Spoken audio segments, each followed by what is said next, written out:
ఇప్పుడు వినిపిస్తుందండి? ఇప్పుడు వినిపిస్తుంది, చెప్పండి. ఇప్పుడు చాలా ఎమోషనల్ గా కొన్ని చెప్తా ఉన్నారు. నేను వాళ్ళ ఎమోషన్స్ ని తక్కువ చేయట్లేదు, లేకపోతే వాళ్ళ మిస్సింగ్ ఫీల్ ని నేను తప్పు పట్టట్లేదు. ఎందుకంటే కుటుంబంలో ఒక వ్యక్తి పోతే ఎంత బాధ కలుగుతుందో అందరూ మేము దాటి వచ్చిన వాళ్ళమే. కాకపోతే ఇక్కడ అదే రకమైన బాధ అకారణంగా కొంతమంది వ్యక్తుల మీద నిందలు వేసినప్పుడు, అంటే ఆ హత్య వెనకాల నేనున్నాను, కరుణాకర్ ఉన్నారు, లేకపోతే అమర ప్రసాద్ ఉన్నారు, రాధా మనోహర్ ఉన్నారు అంటూ తప్పుడు కోతలు కూసిన వాళ్ళందరికీ మరి అప్పుడు మాకు మా కుటుంబాలకు ఆ ట్రామా ఉండదా? అండ్ ఇక్కడ ప్రతివాడు హత్య హత్య హత్య అని చెప్పేసి అన్నారు. అసలు ఈ హత్య వల్ల ఎవరికి బెనిఫిట్ అయింది? ఒకవేళ ఇది హత్య అనుకుంటే హిందూ సంఘాలకి ఏమన్నా బెనిఫిటా? అంటే హిందూ గ్రంథాల గురించి ఆరోపణలు చేస్తున్నాడు కాబట్టి ఏదైనా చేస్తుంటారు అనుకుంటే ప్రవీణ్ పగడాల ఎవరండి? ప్రవీణ్ పగడాలకి మించి ఆరోపణలు చేస్తున్న వాళ్ళు చాలా మంది ఉన్నారు. రంజిత్ తోఫిర్ అని అతను ఆరోపణలు చేస్తాడు, సాంబశివరావు చేస్తాడు. ఒక విషయం అండి, కానీ ఇక్కడ ప్రవీణ్ పగడాల చనిపోయిన తర్వాత బెనిఫిట్ పొందింది ఎవరంటే, ఒక విజయ్ కుమార్ బెనిఫిట్ పొందాడు, పాస్టర్. ఒక అభినయ్ దర్శన్ బెనిఫిట్ పొందాడు, ఒక అజయ్ బాబు బెనిఫిట్ పొందాడు. ఇలాంటి వాళ్ళందరూ వసూలు రాజాలు బయలుదేరి వాళ్ళ పేరు మీద వసూలు చేసుకున్నారు, సంతాప సభలని, ఇంకో సభలని. వాళ్ళు కూడా అదే అంటున్నారు, బెనిఫిట్ అయింది. మాకెవరికి బెనిఫిట్ లేదు. మేము అలాంటి ఆలోచన గెలవాలనుకుంటాం తప్ప, సిద్ధాంతాన్ని గెలవాలనుకుంటాం తప్ప, ఒకరిని చంపాలన్న ఆలోచన ఏ హిందువు చెయ్యడు. రైట్, మీరేం చెప్తారు? నిజమేనా కొంతమంది బెనిఫిట్ పొందాలని రాజకీయం చేస్తున్నారు, నిజంగా ఎవరికి ఆయన చంపాలని ఆలోచన లేదంటున్నారు. పోనీ మీకేదో అనుమానం ఉందా? మీకు చెప్పారు, ఫోన్ వినిపించారంటున్నారు. లలిత్ గారు అన్నట్లు ఆయన ఒక మాట ఏమన్నారంటే మా పేర్లు వాడారు అని చెప్పేసి అంటే, సో నేను లలిత్ గారి యొక్క ఆయన మరి వినలేదు. నేను ఒకరిద్దరు మాత్రము వాళ్ళ పేర్లు చెప్పదలుచుకోలేదు. ఆ పోస్ట్ మార్టం రిపోర్ట్ రాకముందుకే, ఆ యొక్క బహిరంగ కార్యక్రమాలు ముగియక ముందుకే, డెడ్ బాడీ హైదరాబాద్కు రాకముందుకే వాడు తాగి దచ్చాడు చూడండి అదే రిపోర్ట్ వస్తుంది అని చెప్పేసి అన్న వ్యక్తులు ఉన్నారు. కాబట్టి సో మీరు ఎలా చెప్పగలిగారు, మీరే చంపుంటారు అనే విధంగా కొంతమంది మాట్లాడారు. ఎందుకంటే పోస్ట్ మార్టం రిపోర్ట్ రాకముందుకు, అసలు బాడీ సమాధి చేయకముందుకే వీళ్ళు ఇలా మాట్లాడినప్పుడు అని కొంతమందిని. అందులో మరి లలిత్ గారు ఉన్నారా లేదా నాకు తెలియదు, కానీ ఆ ఆరోపణ చేయలేదు.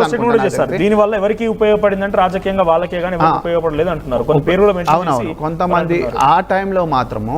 ఇప్పుడు అసలు ప్రవీణ్ అన్నని చూడనే లేరు. ప్రవీణ్ అన్నతో పాటు మేము ఒకే రూమ్ లో ఉండి అక్కడే ఒకే చేపలు పడుకునే వాళ్ళం మేము. అలాంటి రోజులు ఎన్నో ఉన్నాయి. రాత్రులు మేము ఫాస్టింగ్ ప్రేయర్ చేసిన రోజులు ఉన్నాయి. కలిసి మేము ఇండోరు, చిక్కల్దర, మహారాష్ట్ర, మధ్యప్రదేశ్, కోట, కడప, నెల్లూరు ఇవన్నీ ట్రావెల్ చేసినాము. అన్న టాటా సుమో పైన నేను డ్రైవింగ్ నేర్చుకున్నాను, అన్న బైక్ పైన ఎన్నోసార్లు తిరిగినాం. ఇలాంటి అనుభవాలున్న మేము ఇంత పరిచయాలు మాకున్నాయి, కానీ ఏ పరిచయం లేదు. మీరు ఇందాక అన్నారు సార్, మీకేమైనా పరిచయం ఉందా ప్రవీణ్ పగడాల గారితో అంటే లేదండి. ముఖ పరిచయం ఉందా? లేదు. ఏది లేని వాళ్ళు కూడా దాని పెద్ద రాజకీయం చేయాలని చెప్పేసి వాళ్ళు మొన్నటి వరకు రఘుముద్రి పీటర్ అనే వ్యక్తి పీటర్ నాయుడు అని చెప్పేసి పెట్టుకున్నాడు. ఈ ఇష్యూలో నాయుడు అని చెప్పేసి వచ్చి ఒకటి కండువ వేసుకున్నాడు. WCC అని చెప్పేసి ఏందో వరల్డ్ క్రిస్టియన్ కౌన్సిల్ ఏందో, ఆయనకైనా ఒక నాయకుడు అయిపోయాడు. ఇంకొక ఇద్దరు కలిసి ప్రవీణ్ పగడాల మరణాన్ని రాజకీయంగా వాడుతున్నారు. 100%. ఇంకొక ఇద్దరు కలిసి ఖమ్మంలో ఒకైనా, ఈ కడపలో ఒకైనా అజయ్ బాబు అని చెప్పేసి, అజయ్ బాబు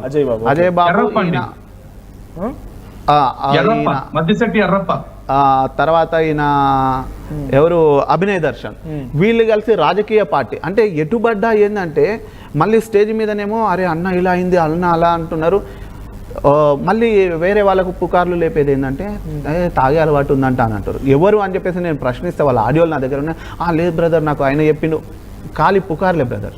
ఇవన్నీ ఎందుకు ఇట్లా ఈయనని ఈ విధంగా చేస్తూ? ఇప్పుడు చెప్పండి, మీరు తప్పుదో ఎవరు పట్టించారని మీరు చెప్పండి. ఇప్పుడు దీన్ని ఎవరు తప్పుదో పట్టించారు, ఎవరు దీన్ని మిస్గైడ్ చేశారు అనేది. సో ఇదే టైంలో మంచిగా ఉన్న హిందువులకు, ముస్లింలకు, క్రైస్తవుల మధ్యలో చిచ్చు పెట్టిండ్రు కొంతమంది పాస్టర్లు, నాయకులం అనేవాళ్ళు.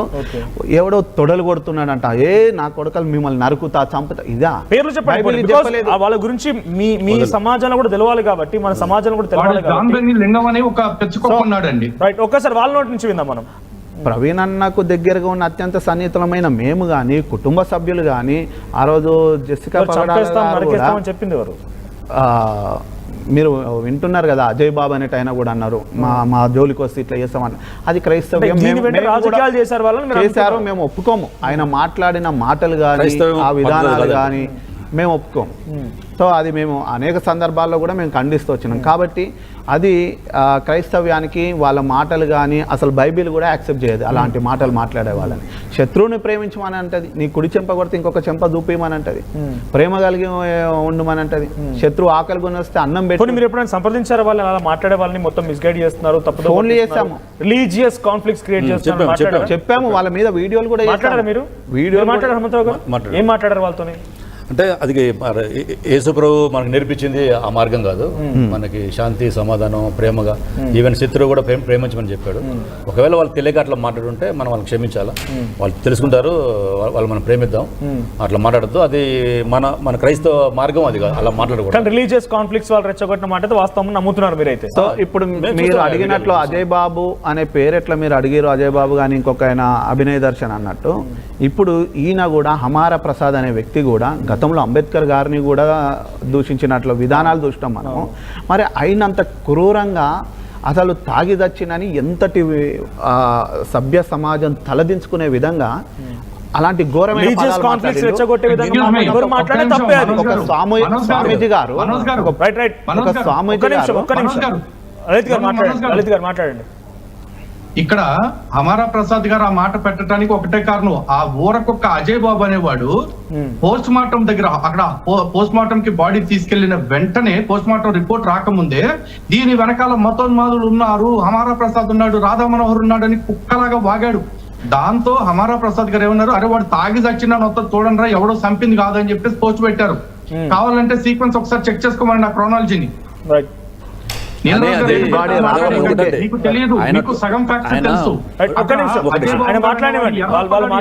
మీకు తెలియదు కదా, అనిపించుకున్న వాటికి తెలుసు ఆ పెయిన్.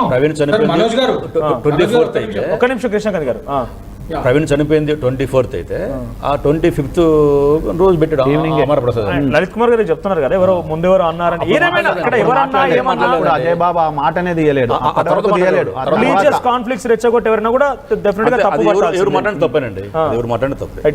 మొన్న ఒక అసలు ఈ కామెంట్లు చూస్తుంటుంటే భయంకరంగా మాట్లాడుతూ వస్తారు, కొన్ని వీడియోలు కూడా ఒక ఆయన మేమే వేసేసినామని ఇట్లాంటివి ఎన్నో చూసినాం. కానీ నిన్న ఒక స్వామీజీ తర్వాత ఒక పూజారి గారు అనుకుంటా కాషాయ వస్త్రాల్లో ఉన్నారు, వాళ్ళు మహానుభావులు, నిజంగా వాళ్ళు కనిపిస్తే నేను కాళ్ళు గడగాలనుకుంటున్నా. హిందూ స్వామీజీలు వాళ్ళు, అరే చనిపోయిన వ్యక్తి ఒక పాస్టర్ గారు ఉన్నారు ప్రవీణ్ పగడాల అని చెప్పేసి ఆయన మీద కొంతమంది అసలు విపరీతమైన ఘోరమైన మాటలు మాట్లాడుతున్నారు. ఒక వ్యక్తి ఆయన పరమాత్మ దగ్గరికి వెళ్ళిపోయిన ఆత్మ ఇక్కడ లేదు, ఆయన గురించి అలా చెడుగా మాట్లాడొద్దు అని చెప్పేసి అన్నాడు ఆ పూజారి గారు. ఆయన కాళ్ళు గడగాలనిపించింది నాకు ఆయన దొరికితే నిజంగా. అట్లాంటి వాళ్ళు ఉన్నారు. కానీ ఈయన హమారా ప్రసాద్ ఇక్కడ నేను ఏమంటున్నానంటే తప్పుగా మాట్లాడింది ఒక రిలీజన్ మీరు అనుకోకండి దయచేసి. రిలీజన్ ఎక్కడ తప్పుగా మాట్లాడలే, అందరూ సమాజంలో వారు అది ఏ రిలీజన్ వాళ్ళు తెలియదు కాబట్టి అందరూ తప్పుగా భావించారు. ఇందాక మీరే అన్నారు ఒక ఆడియో లీక్ అయిందని, ఎవరిది పాస్టర్ అభినయ్ దర్శన్ రైట్, ఆయన ఆడియో లీక్ అయింది అలా తాగాడని చెప్పి మీరే అన్నారు. సో ఇట్లాంటి వాళ్ళు కూడా ఉన్నారు. డెఫినెట్ గా మనం ఒకరిని ఒక రిలీజియస్ ఒక మతానికి సంబంధించిన ప్రవక్తలో మాట్లాడడం మనం తప్పుగా అనుకోవద్దు. సో అందరూ మాట్లాడడం వల్ల తప్పుగా ఆ తప్పుగా మీకు అనిపించవచ్చు. సో ఇక్కడ కృష్ణకాంత్ గారు కూడా చెప్పాలి. కృష్ణకాంత్ గారు, సో లీగల్ గా అయితే ఈ వీళ్ళు చెప్పేటువంటి మాటలు ఎమోషన్ కనబడుతోంది వాళ్ళ మాటల్లో. 25 years పాటుగా ఆయన పరిచయం, ఆయన ఒకరి దగ్గర ఉన్నారు, వాళ్ళు చెప్తున్న మాటల్లో ఒకే రూమ్ లో ఉన్నాం, ఒకే కంచంలో తిన్నాం, ఒకే దగ్గర పడుకున్నాం, మాకు చాలా మంచి ఫ్రెండ్షిప్ ఉంది మా ఇద్దరి మధ్య అని చాలా క్లియర్ గా వాళ్ళ మాటలు చెప్తున్నారు. కానీ నాకు తెలిసి ఇవి ఎక్కడ కూడా లీగల్ గా ప్రొసీడ్ అవడం కోసం ఉపయోగపడేవేమో రైట్. 100% అండి, అసలు దేనికి పనికిరావు. ఎందుకంటే end of the day court చూసేది డాక్యుమెంటెడ్ ప్రూఫ్. ఇప్పుడు కేఏ పాల్ గారి పిల్లు కూడా మీరు చూసుకుంటే రేపు July 2nd కి నెక్స్ట్ హియరింగ్ ఉంది. సో ఈ లోపల హైకోర్టు వారు 5 లక్షలు డిపాజిట్ చేయమని చెప్పారు కేఏ పాల్ ని. అది ఎందుకు చేయమన్నారు? Because the court wants to see whether are you really serious and committed about this case. మీరు నిజంగా కమిటెడ్ గా ఉన్నారా ఈ కేసుని, నిజంగానే మీరు ఫైట్ చేస్తుంది కమిట్మెంట్ తోనేనా, మీకేమైనా లేకపోతే దీంట్లో రాజకీయ లాభాల కోసం లబ్ధి కోసం ఏమన్నా ఈ పిల్లేసారా? ఆ చిత్తశుద్ధి చూడడానికి 5 లక్షలు డిపాజిట్ చేయండి రేపు July 2nd లోపల అని చెప్పారు. July 2nd